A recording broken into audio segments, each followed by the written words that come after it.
जब इंडिया के टॉप बिजनेसमैनों की बात होती है तब गौतम अडानी का नाम याद आ ही जाता है। गौतम अडानी, इस नाम सुन के आपको भी कुछ याद आया होगा।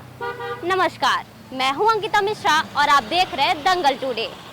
आज हम बात करेंगे भारत के टॉप बिजनेसमैन गौतम अडानी की। गौतम अडानी जी हमेशा विवादों में रहते हैं, कभी अपने शेयर्स के बढ़ते दामों को लेकर तो कभी सरकार और उनके संबंधों को लेकर भी कई आरोप लगाए जाते हैं।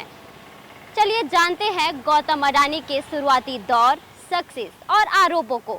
लेकिन इससे पहले भी ये जानना जरूरी है कि गौतम अडानी ने बिजनेस में कदम कैसे रखा और इनके जीवन में क्या क्या समस्याएं आई। गौतम अडानी का जन्म इलाहाबाद के एक मध्यम वर्गीय परिवार में हुआ था। वे 7 भाई बहन थे। पिता की आर्थिक स्थिति सही नहीं होने के कारण इनकी कॉलेज की पढ़ाई भी पूरी नहीं हो पाई। धन की कमी की वजह से इनके ऊपर सबसे बड़ी जिम्मेदारी आई धन कमाने की, जिसके चलते अडानी को बिजनेस में अपने पैर रखने पड़े। शुरुआत के 2 सालों तक उन्होंने डायमंड सॉल्ट महिंद्रा ब्रॉस में नौकरी की। इसके बाद उन्होंने छावरी बाजार में अपने बिजनेस की शुरुआत की, जिसमें खुद का डायमंड ब्रोकरेज फर्म शुरू किया। तो कभी उन्होंने अपने बड़े भाई की प्लास्टिक फैक्ट्री में काम करना शुरू किया। 1993 में गुजरात सरकार ने घोषणा की थी कि मुद्रा पोर्ट चलाने के लिए सरकार किसी प्राइवेट कंपनी को काम पर रखेगी और 1995 में गौतम अडानी को ये कॉन्ट्रैक्ट मिला। वर्तमान समय में अडानी कंपनी भारत की सबसे बड़ी प्राइवेट मल्टी पोर्ट ऑपरेटर है। ये तो इनके करियर की शुरुआत कैसे हुई इसकी बात हुई, लेकिन गौतम अडानी को कई संघर्षों का सामना करना पड़ा। इन सब से सवाल ये उठता है कि इतने संघर्षों के बाद भी गौतम अडानी टॉप 10 बिजनेसमैन की लिस्ट में कैसे शामिल हुए थे। आइए जानते हैं इसकी पूरी रिपोर्ट। साल 1996 में अडानी ग्रुप ने बिजली व्यवसाय की ब्रांच के रूप में अडानी पावर लिमिटेड की शुरुआत की। अडानी पावर के पास कुल 4620 मेगावाट की क्षमता वाले थर्मल पावर प्लांट है।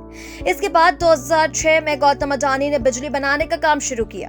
साथ ही अडानी ग्रुप ने ऑस्ट्रेलिया और इंडोनेशिया में माइंस, पोर्ट और रेलवे जैसे कई कारोबारों को शुरू किया। इस तरह से अडानी ने अपने बिजनेस को चारों तरफ फैलाया। वहीं अडानी के पास आज कई कार और जेट के कलेक्शंस हैं। एक समय में अडानी बिजनेसमैन के टॉप 10 लिस्टों में शामिल किया गया था। वहीं आज के समय में अडानी की कंपनी 25वें स्थान तक पहुंच गई है। इन्होंने अपने जीवन में कई समस्याओं का सामना किया, लेकिन सबसे बड़ी समस्या तो तब आन पड़ी जब अमेरिकी कारोबारी जॉर्ज सोरोस ने गौतम अडानी और भारत के प्रधानमंत्री नरेंद्र मोदी जी के संबंधों को लेकर आरोप लगाए। आइए जानते हैं क्या है पूरा मामला, क्यों जॉर्ज सोरोस ने गौतम अडानी और नरेंद्र मोदी के संबंधों को लेकर आरोप लगाए हैं। अमेरिकी बिजनेसमैन जॉर्ज सोरोस ने गौतम अडानी पर हिंडनबर्ग की रिपोर्ट को लेकर विवादित बयान दिया। जॉर्ज सोरोस ने अडानी समूह पर गंभीर आरोप लगाए। उन्होंने कहा कि अडानी समूह में उथल-पुथल मची है, उनके शेयर तेजी से बढ़ रही है। म्यूनिक सिक्योरिटी कॉन्फ्रेंस में बोलते हुए उन्होंने अडानी मामले पर सरकार को घेरने की कोशिश की है। उन्होंने कहा है कि हिंडनबर्ग के आरोपों ने भारत की रेगुलेटरी फ्रेमवर्क की सच्चाई को सामने ला दिया है। इसके अलावा जॉर्ज ने प्रधानमंत्री से भी जवाब देने की मांग की। कहा इस मुद्दे पर वो चुप है, लेकिन संसद और विदेशी निवेशकों को जवाब देना होगा। अडानी के शून्य से शिखर तक का सफर काफी रोचक है, लेकिन इससे भी ज्यादा अडानी के शिखर से शून्य तक का सफर हैरान करने वाला है। विदेश की नामी फाइनेंस कंपनियां अडानी ग्रुप के ब्रांड पर लगातार वार्निंग जारी कर रही है।